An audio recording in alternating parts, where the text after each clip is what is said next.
Ota-ona bu kelajaging. Masalan, sen aytayotgan gaplar senga qayta aytilishi, faqat senga qayta aytilayotgan paytda o'z farzandlaring tomonidan senga aytiladi. Ota-ona bu sening muvaffaqiyating. Agar ota-onaga yaxshi muomalada bo'lsang, muvaffaqiyating tez va uzoq vaqt davom etishi kafolatlanadi.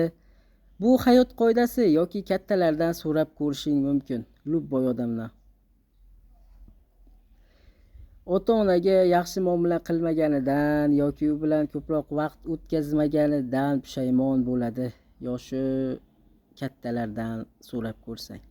Lekin senda hali bu imkoniyat bor. Lekin senda hali ota-onang tufayli muvaffaqiyatga erishish imkoniyating bor. Bu ota-onang tufayli deganda ota-onang senga nimadir qilib beradi degani emas.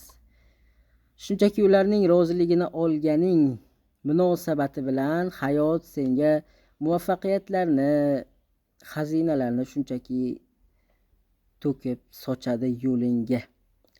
Bu qoida qanaqadir nima desa bo'ladi, qanaqadir chalkashlik yo'q. Shunchaki ota-onangga qanday muomala qilsang, hayot ham senga shunday muomala qiladi. Bolalaring ham albatta. O'shanga qarab muomala qil. Qandaydir do'stingga yoki jo'rangga qilayotgan muomalani qilma. Ota-onangga baraka topkur, kim bo'lsa ham.